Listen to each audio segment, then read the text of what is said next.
the one and only Georgia Allen. Good afternoon. Good afternoon. Good afternoon. It's always exciting to be here every Thursday at 12 o'clock, reaching out to the community, talking about issues that we hope are important to you.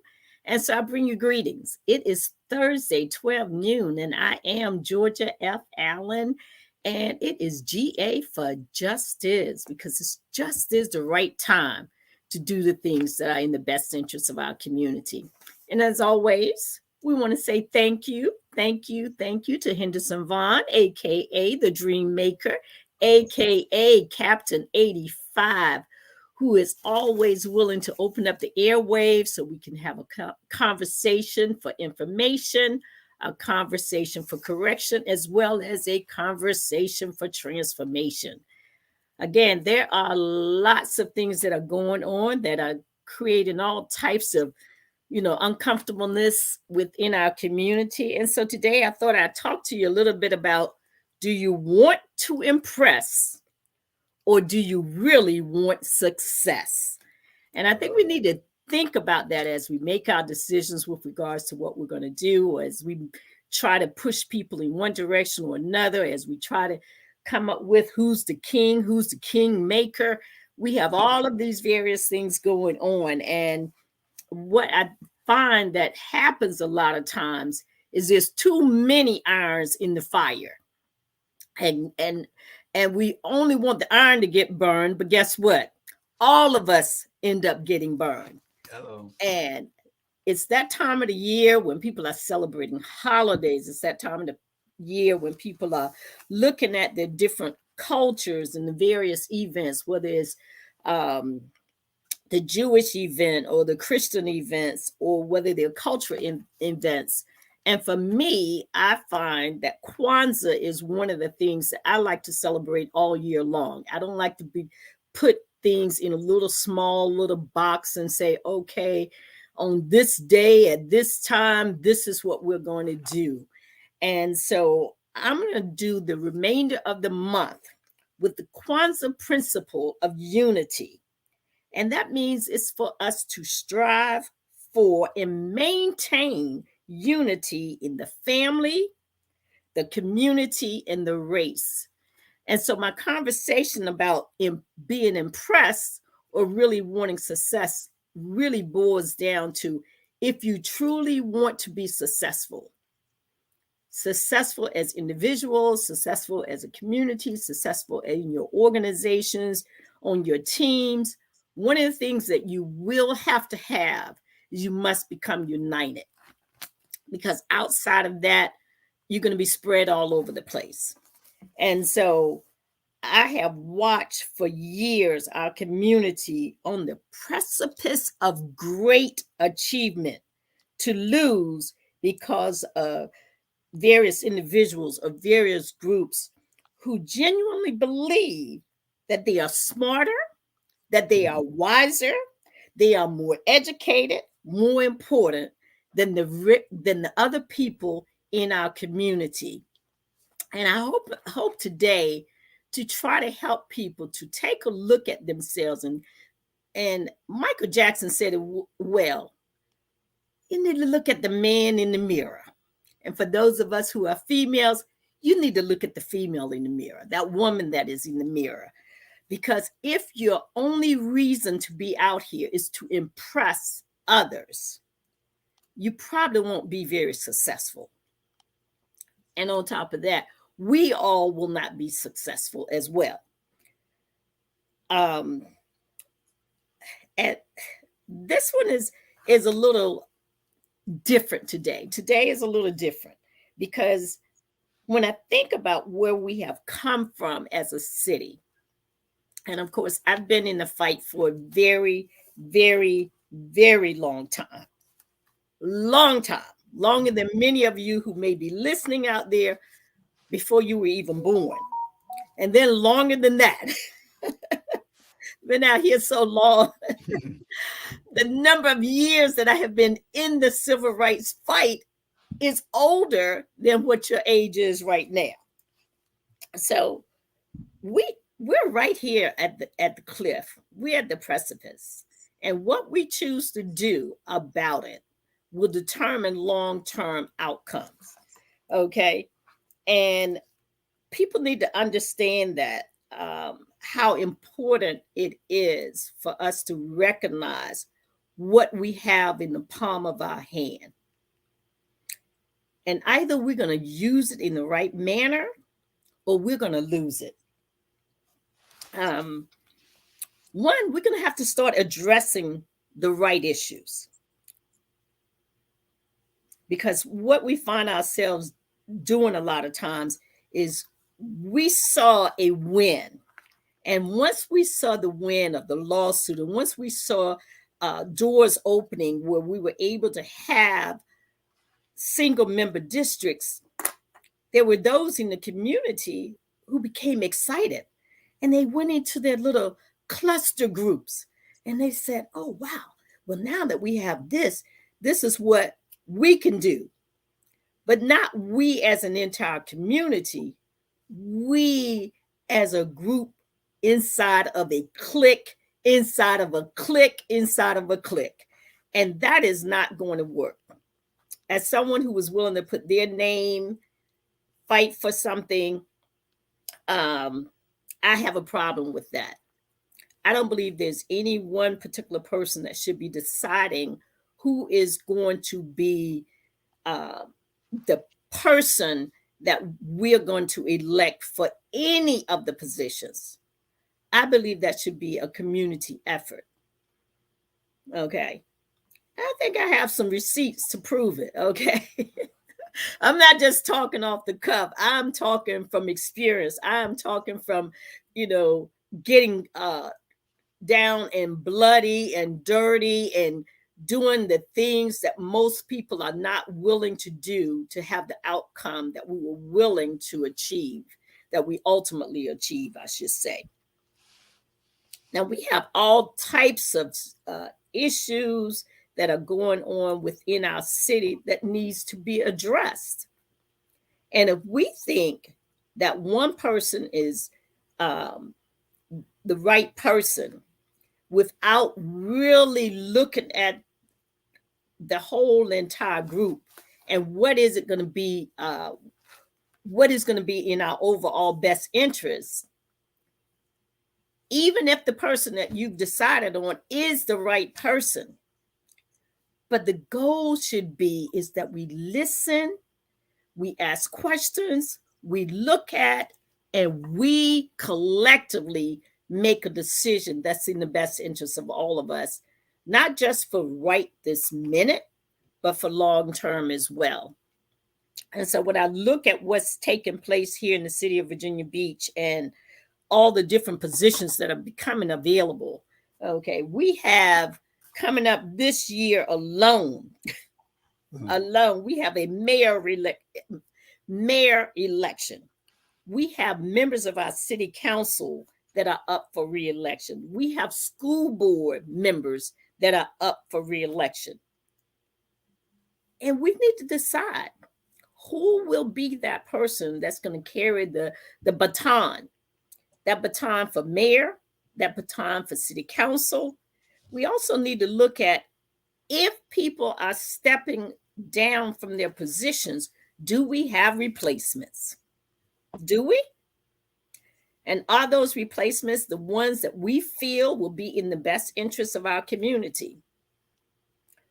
Because again, the work that has been done, the folks that have gone on before me, who have worked hard, and I will mention his name, Mr. E. George Mins, who was in that fight long before I knew how to fight in a city like the city of Virginia Beach. Okay, so for those of you who are from Virginia Beach, this affects you directly. But for those of you who are not from Virginia Beach, hopefully some of the things that I will share with you, you can take back to your respective cities or states and use some of these tools to strengthen what you are currently doing. And if you're not doing anything, maybe, just maybe, it will be some nuggets that you can implement and put in place. So every time I come on the air, I come on the air for all of us, not just for me, but for all of us. Again, I believe in the 7 principles of Kwanzaa, and that is the first principle is UMOJA, unity. I believe that is important. I believe cultural celebrations are important because a lot of times we worry about the soul, but we don't worry about the living. We spend a tremendous amount of time talking about making sure people are saved and everything, but they're starving to death living on earth. And then I go back to scripture and I look and I read, and scripture tells you that Jesus went from town to town. It didn't say that when people was hungry, he just went on about his business. He says, sit down and I'm going to feed all of you. He didn't pick and choose and say, well, this person is more important than that person, and this person is this, and this person is that. He was not interested in impressing anybody, but he was more interested in succeeding to make sure that all were fed. And I feel like somewhere along the way, we forgot the course. We got off the road. We got off the road. There was a road that was kind of like a GPS. Okay. And it was in scripture. I mean, it's not anything that wasn't put in writing.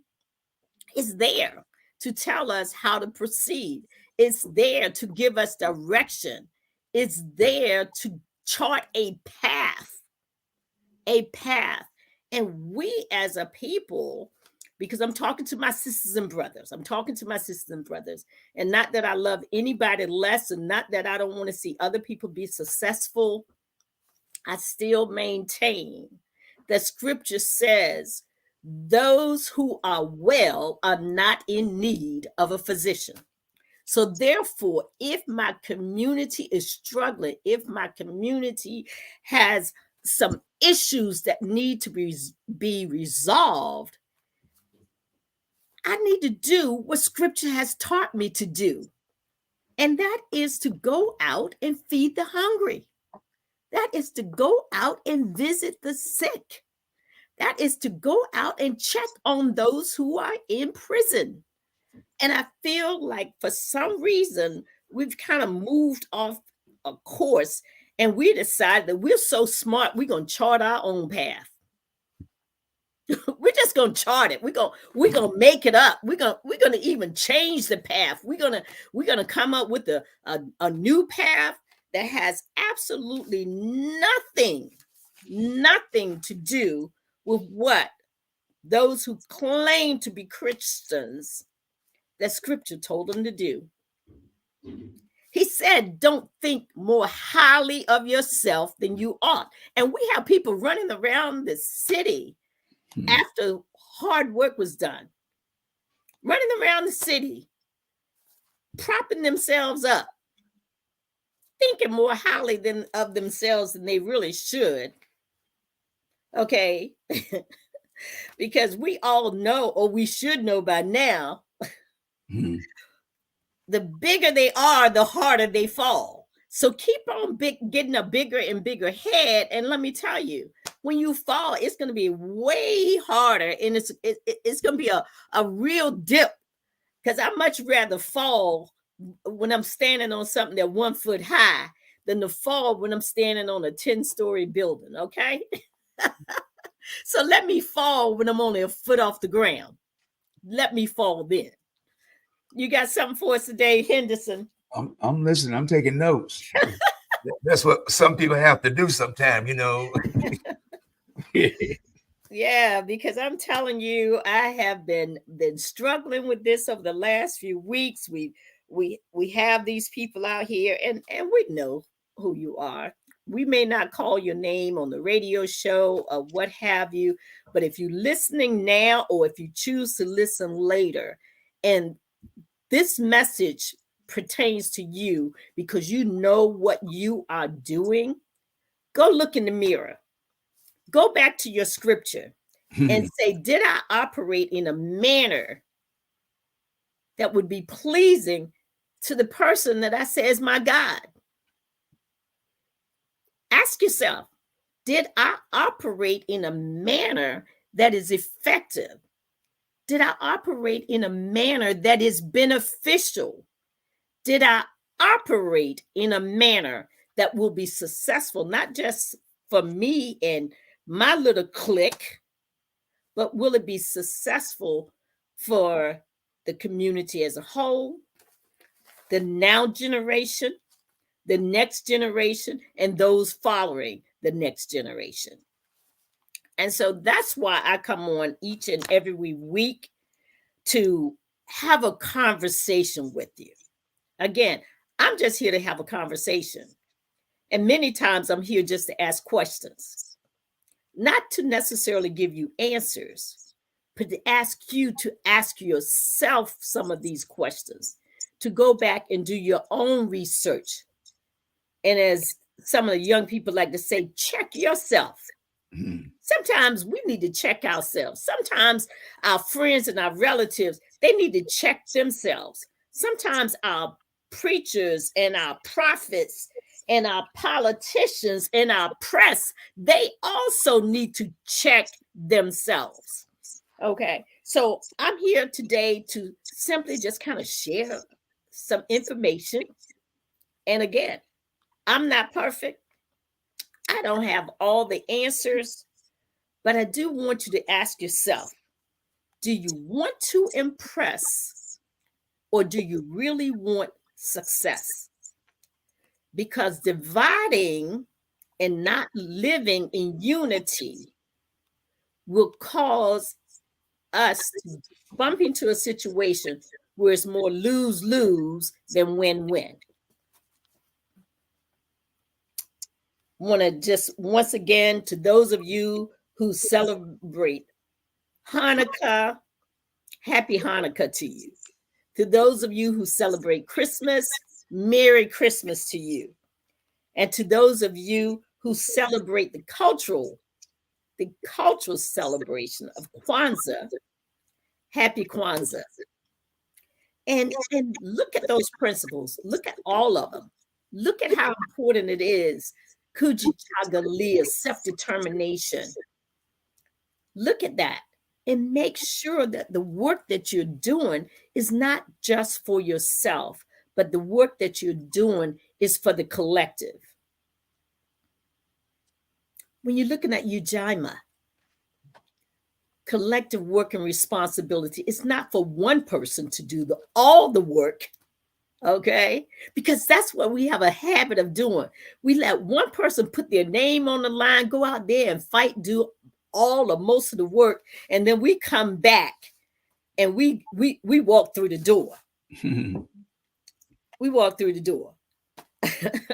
And I'm like, okay, not only do you walk through the door, you walk through the door and let the person who did the work, you let the door slam in their face. You don't hold the door open so they can walk in behind you, or you don't hold the door open so that they can walk in ahead of you.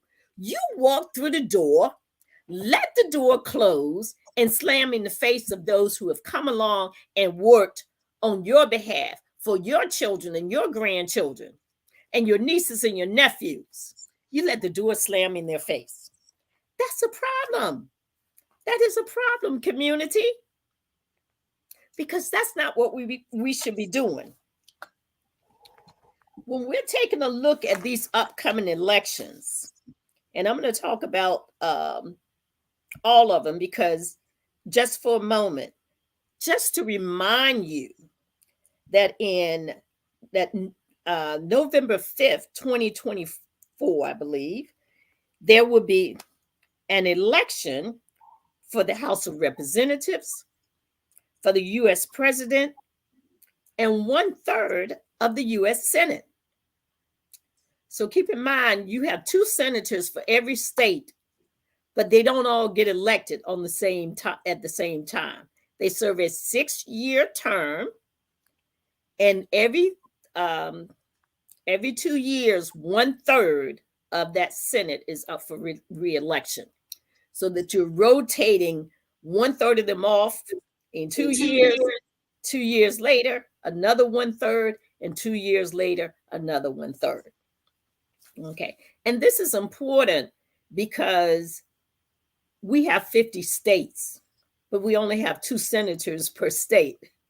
That means you have to set this up in a manner so that you're moving people on and off the US Senate in an equitable manner.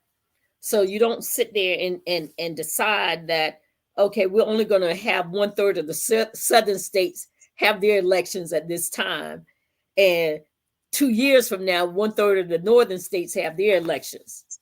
You make sure that you have elections throughout the whole entire country, but 1/3 is being elected at a time. And this is extremely, extremely important because we get in this mindset that there's only one election that's worth it, and that's the US president. Well, most things come from the US Congress, and Congress sends it over to the US Senate. And if they can come to an agreement and both pass that piece of legislation, it then goes to the president.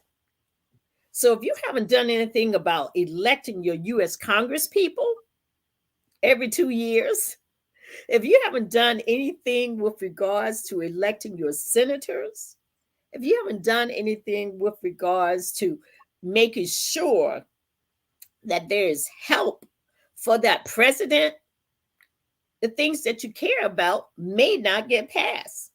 So guess what? You're busy running around with your chest all out trying to impress somebody, but you didn't do the little things well.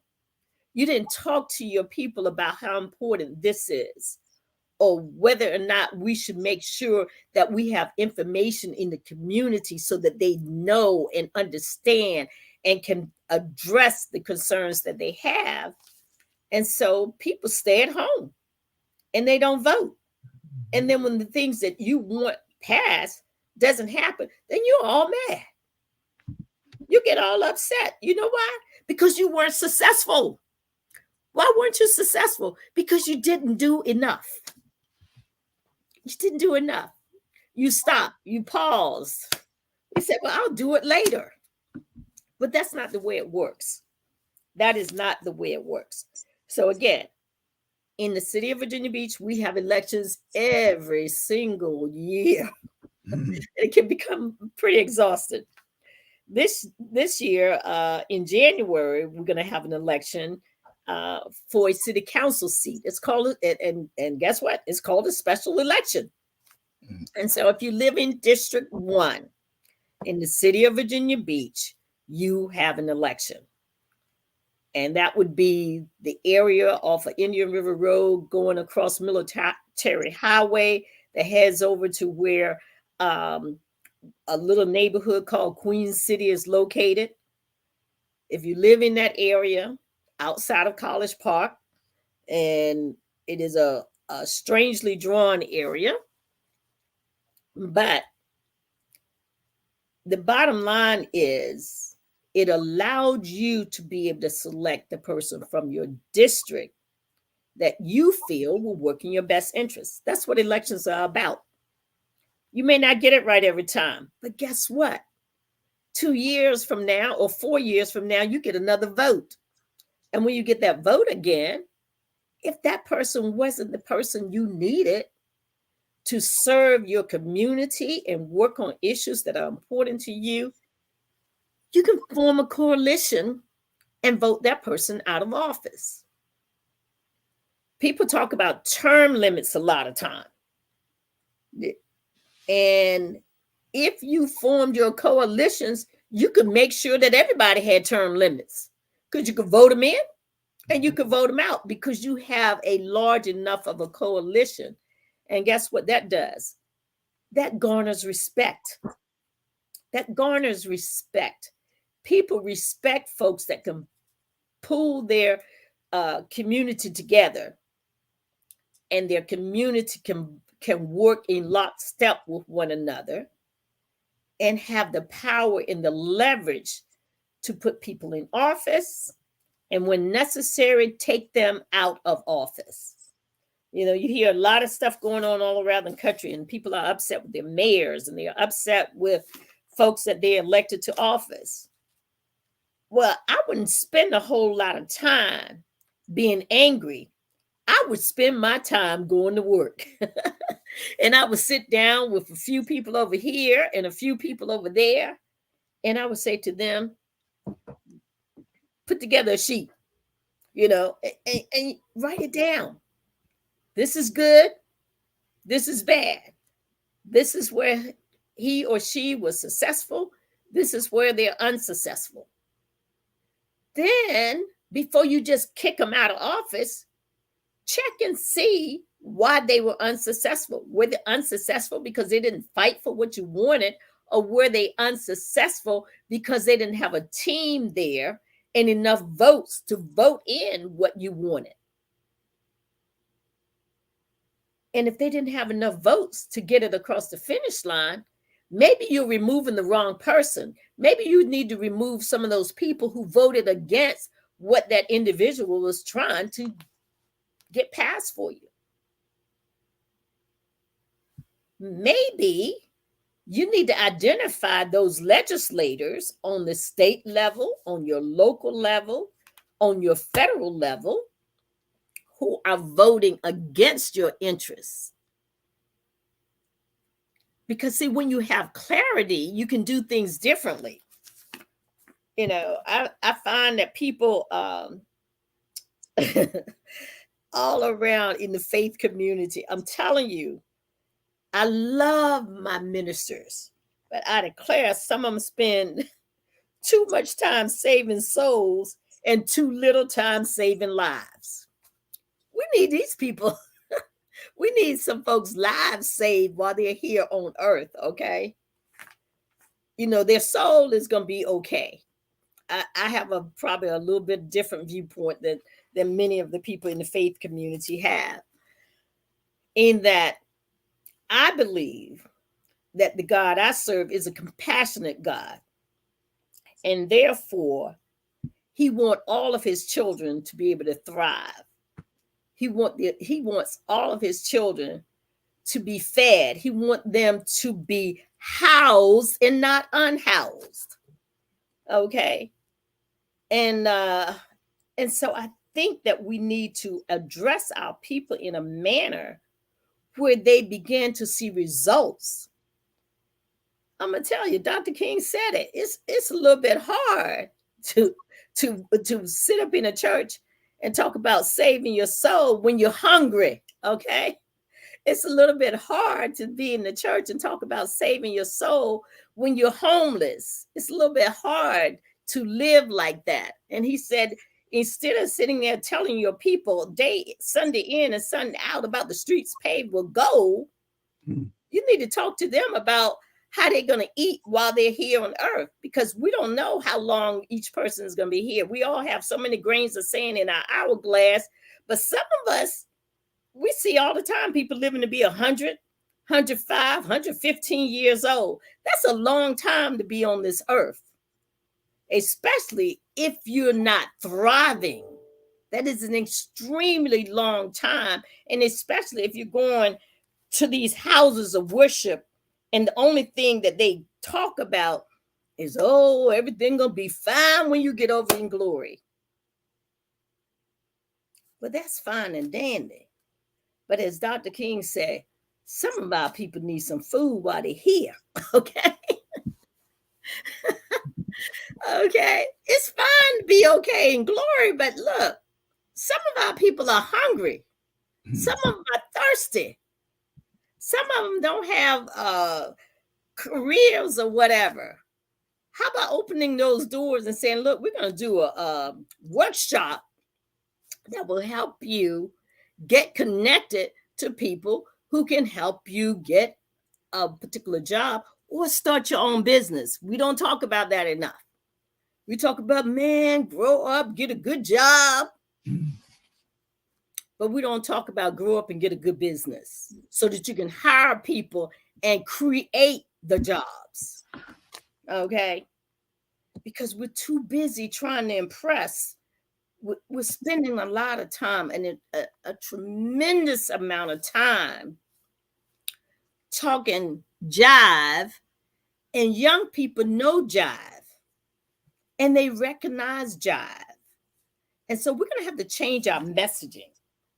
I'm going to take a moment and make a couple of announcements. One, for those of you who do not know, Hotep and his family, he owns a barber shop on Southland Haven Parkway. Unfortunately, he lost his home through fire, and so they lost everything. And so on Saturday, December the 16th, from 4 to 6 p.m. at El Pico de Oro, that sounds like a little Mexican restaurant, they're going to be raising funds in order to help them rebuild.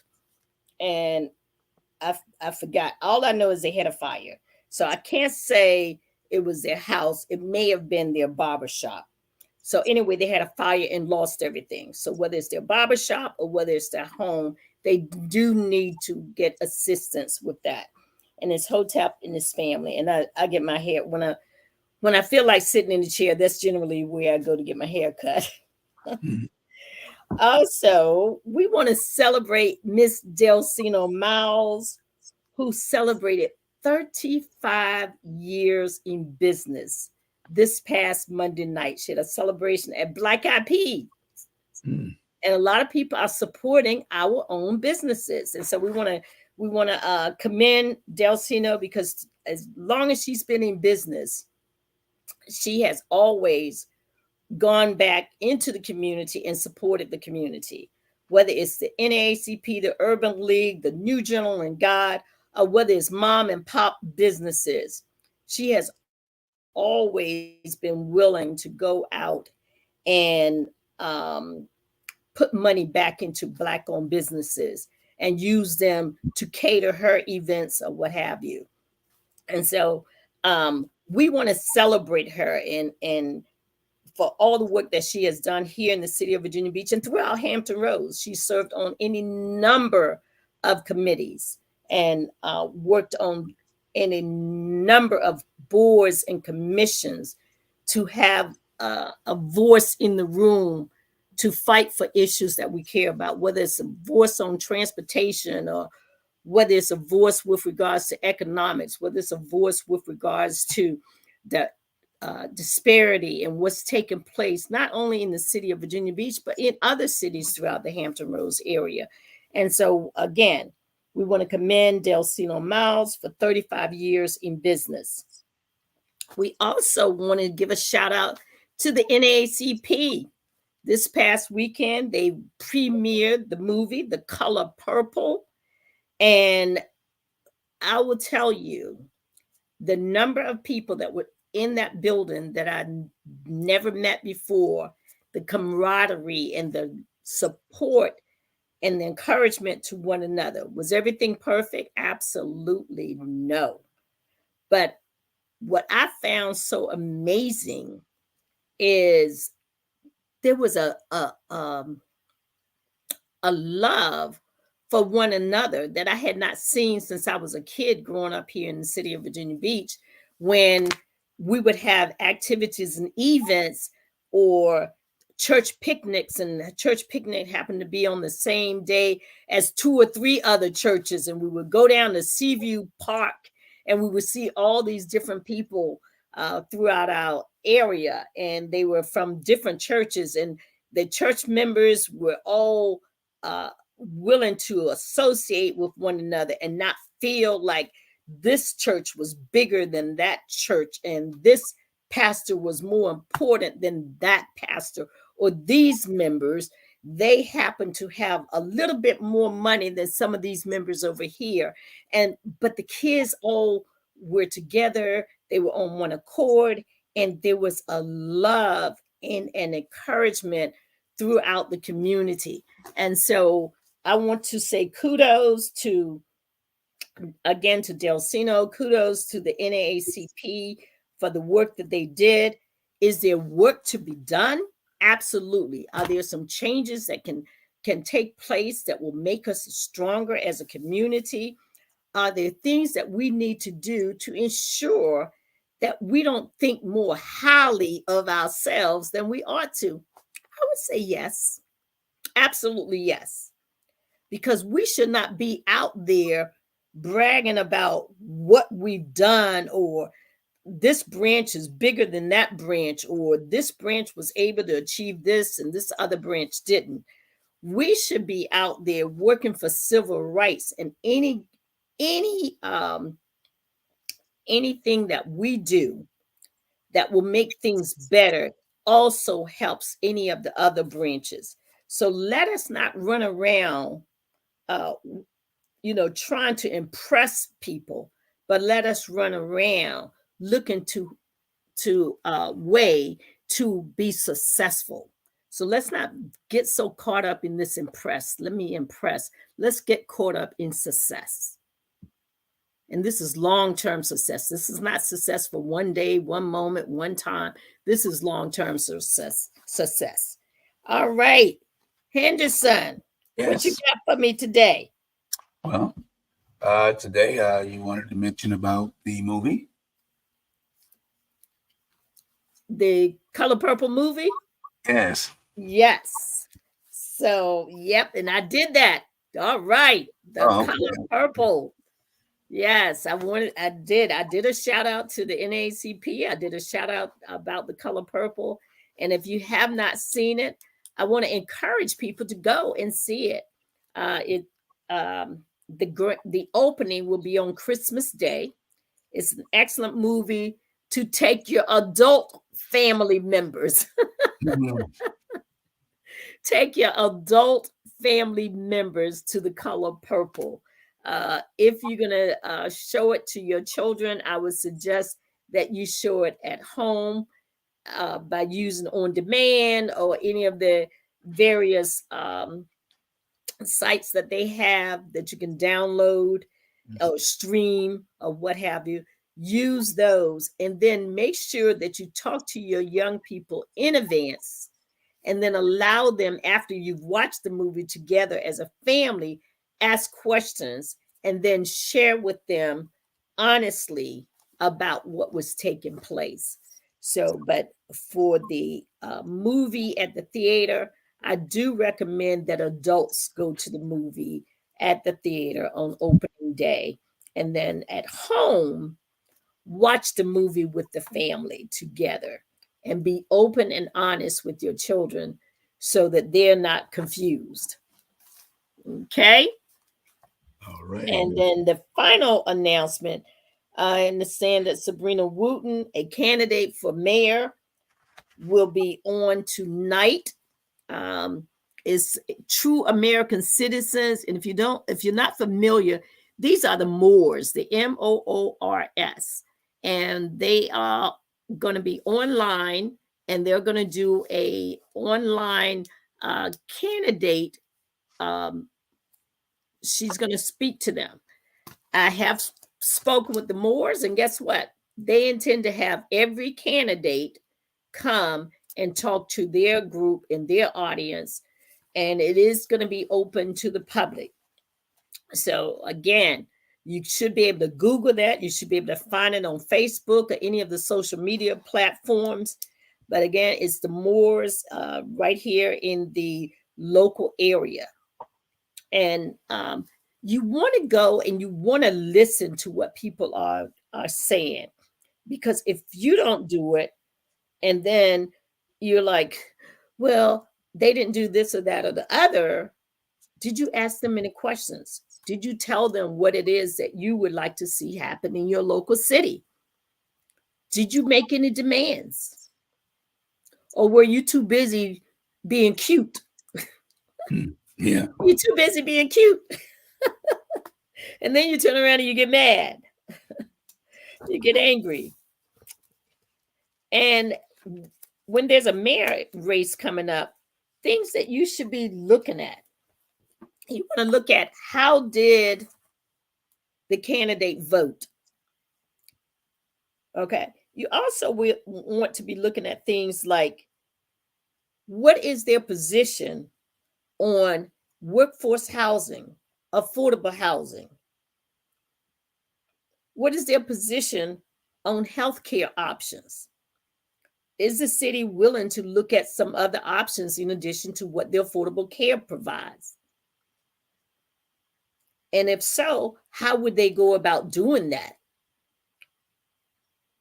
The other thing that people want to look at is the fact that there is a lot of food insecurities in this Hampton Roads area. What are some options? Are they doing the same thing and expecting a different result, or are they willing to be creative and innovative to address some of these concerns? Now, one of the things that I have been terribly disturbed by is all of these apartment complexes that have been here forever. I feel that they are housing insecure for the people that are living there.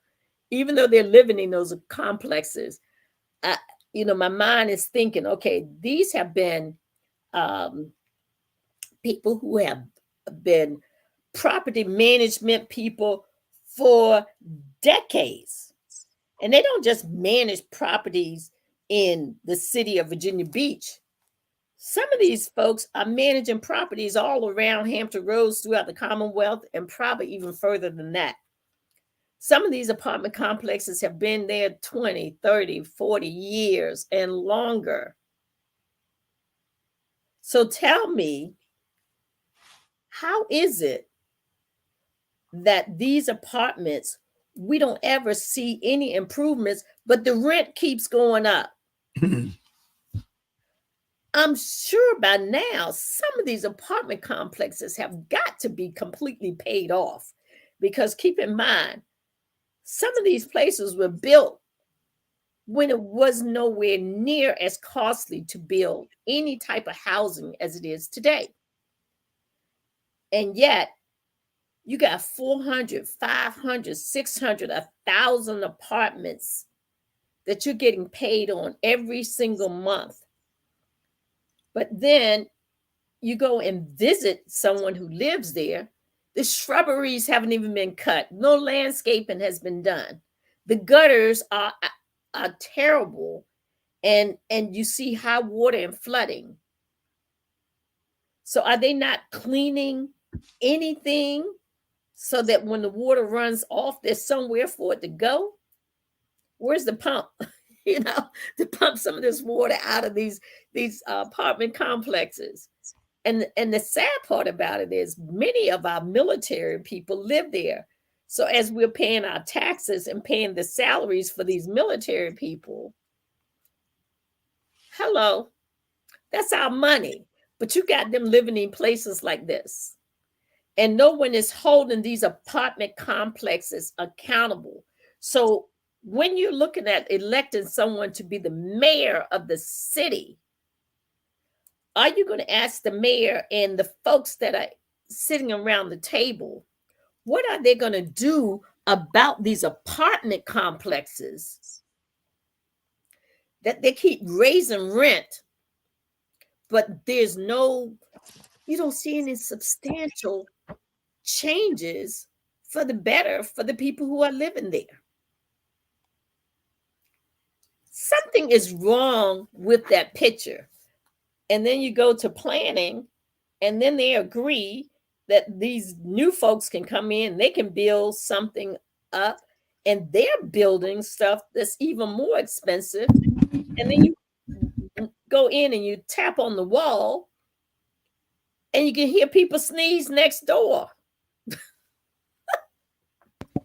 And then they want to charge people even more money. And in our city, in our planning department is saying that's okay. So when we're looking for someone to come in and serve the city, we want to make sure they are true public servants. And they're not coming in to expect the public to serve them. Yeah. Great point. Okay.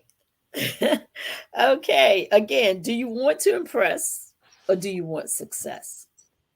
I know what I want. I want someone who's going to be successful serving as mayor, on the city council, on our school board, in our U.S. Congress, in our state legislature, whoever is going to be our governor, lieutenant governor, attorney general, who's going to be our state senator, our state delegate, who's going to be in the U.S. House of Representatives, and who is going to be in the U.S. Senate, and who is going to be the president of the United States, the vice president, and what does his or her cabinet look like?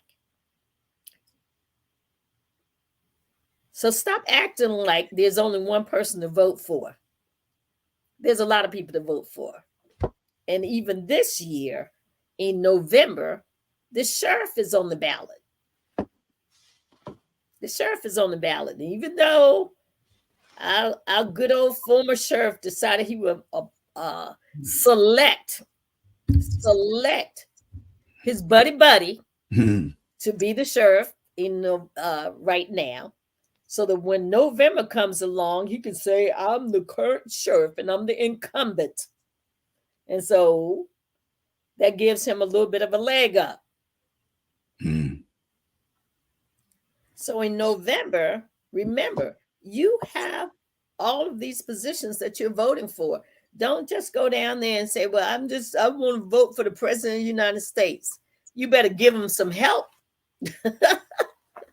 You better give him some help. Because if that's the only position you vote for, you got a problem. You're going to have a problem. Because guess what? You're not going to have, he or she will not have the team that they need to support the legislation that they're trying to get passed. And have you told them what legislation you support?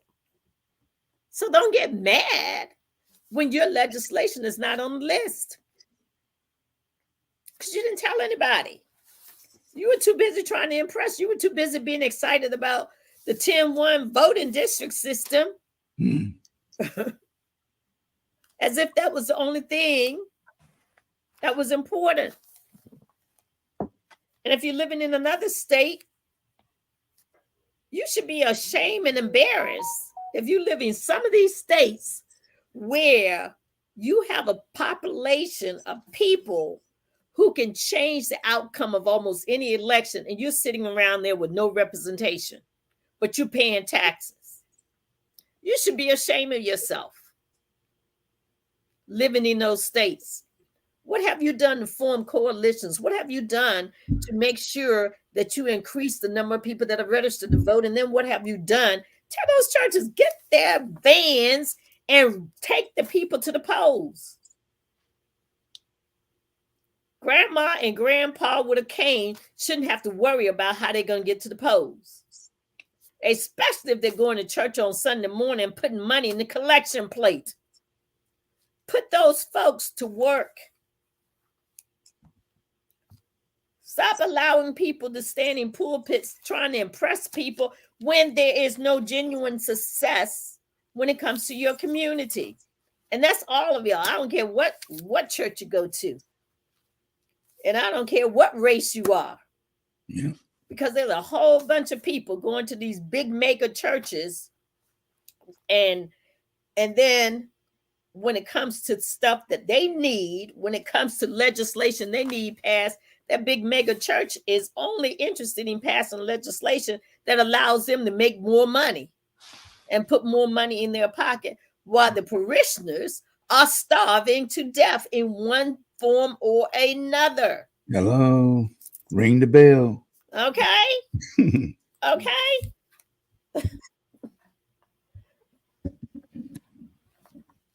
And so I want to just remind us that we need to stop trying to impress people, and we need to try to get work done, because it has been way too long for folks to come out here and fight on your behalf, your children's behalf, your friends and relatives' behalf.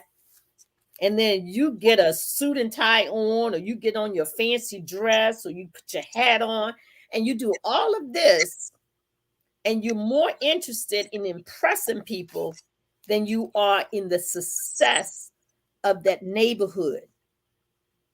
You're more interested in impressing people than you are interested in the success of cleaning up some of the stuff that's messed up, or getting that road paved that should have been paved, or putting a street light in that need to have been put in years ago. But you're impressed with how you look, or how you talk, or how many degrees you have. We need to get these people out of this impressive mode and get them to a successive mode. Okay? Y'all probably say, man, she is really hard on us today. I'm not trying to be hard on you. Okay? Yeah. Trying to help you think from a different perspective. What you got for me, Henderson? They should, you know, man. Somebody got to tell them. Hey, you got to. They listen to the wrong folks that don't have the experience or the knowledge. So when you come along with the knowledge, they need to listen. Maybe they can get ahead. Mm-hmm. Well, I'm gonna tell you one of my favorite quotes, and you know this one: "United we bargain, divided we beg." So, do I believe that we should unite? Absolutely. Yeah. But I do believe that we should unite for the good of the people, not for stupidity. Right. Okay. I believe that we should unite for the good of the people. Now, as we're learning about the people who are running for office, then we have a responsibility to do what is in the best interest of the masses. Because, see, they're going to always be a group of us that's going to be able to float to the top. That's going to always be the case. I'm not concerned about the few that float to the top. I'm concerned about those that are on the bottom. Okay? I'm concerned about those who are down in the lowland. I'm not concerned about the person that climbed up to the cliff. Okay? Although that cliff, that's a long drop. Yeah. If they fall over that cliff, that's a long drop. But if they're so busy being impressed with themselves that they climb up trying to tell everybody what to do, not listen to anybody, believe that their thought and what they believe is the only way to go, then when they trip and fall off the cliff, that's on them. Because I have always been a person that believed that we should sit down at the table together and we should listen to everybody around that table,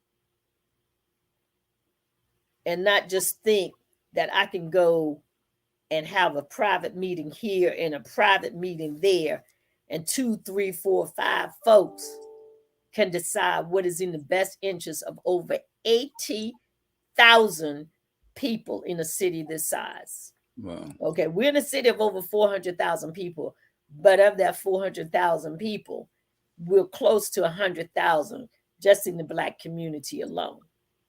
So I find it hard to believe, find it very difficult to believe that there are people who think that they are so smart that they know what all 80-some thousand people want. Because I will assure you, every last one of them wants something different. Yeah. Every last one of them wants something different. So what we're going to have to do, and what's important for us to do, is to make sure that we know that we're not going to be able to fix everything, but we do need to come together to fix some things that will be in the best interest of the masses. Okay? So again, today, do you want to impress, or do you really want success? That's what we're talking about here. That's what we're talking about here. And I will guarantee you, when you unify, when you unite, when you strive for and maintain unity in the family, the community, and race, you're going to have a better outcome. Because if you divide us, you're going to lose. If you think that you're so smart and you're so bright and you're so brilliant that your way is the only way, and you're telling the rest of the masses go take the highway, you're not going to win. And I say that to my listening audience, whether you're here locally or whether you're in any of the other states. Don't play this game of divide and conquer because it doesn't work. Mhm. It doesn't work. Not for our community. I can assure you that right now. Because you may win the battle, but I guarantee you will not win the war with that type of mentality. Yeah. It's not a winnable war. But yeah, you may win the battle, but guess what? You're up for re-election in another 4 years. You're up for re-election in another 2 years. You're up for re-election now. And so you're going to be up for re-election. And we can choose to put you back in, or we can choose to remove you. But if we choose to remove you, if you should win and we choose to remove you, you're going to lose a lot of friends. You are going to lose a lot of friends. And guess what? In our community, we'll tolerate stuff from almost everybody underneath the sun. But if you ever make us angry with you, with one of our brothers or sisters, I've watched. Forgiveness is nowhere around the corner, I'm telling you. So if they get mad with you, they're not going to help you ever again. They won't. Because the one group that they hold a grudge against is the people that look like them. They can find it in their heart to forgive this group over here and this group over there. They can find it in their heart to support this group or that group. But for some reason, I guess all those years of cultural indoctrination in every way, shape, or form, they haven't been able to forgive each other. So with that being said, thank you so much for listening today. I hope this has been beneficial. This is Georgia with GA for Justice. We look forward to seeing you every Thursday at 12 noon right here on WVDM. Hey, and that's a great act. Can you give that time again for the Sabrina Wooten? It's tonight at 8 p.m. It is an online event. Mhm. And so capture a picture of that and then Google it on any of the social media platforms. Okay. All right. Thank you. Thank you so much, Georgia. It's always a pleasure to look forward to you each and every Thursday from 12 until 1 to bring some, as they used to say back in Muhammad, the rumble in the jungle. Because these people sit on the sideline too long, and then when something happens, it's too late to make a decision. So they got to start early this year for next for 2024. But don't forget to tune in next week at 12 to 1, of course, right here on WVDM on the World Wide Web, on YouTube as well. It's GA for Justice with your community activist, Georgia Allen. And don't forget to share the link with other people and let them know that the events that are going on and topics, and they can view it on Facebook and other social outlets. But nevertheless, it's been fun, but we got to run. Until next week, this has been GA for Justice with your host, Miss Georgia Allen, your community activist. Until next Thursday. Thursday. All right. Bye-bye.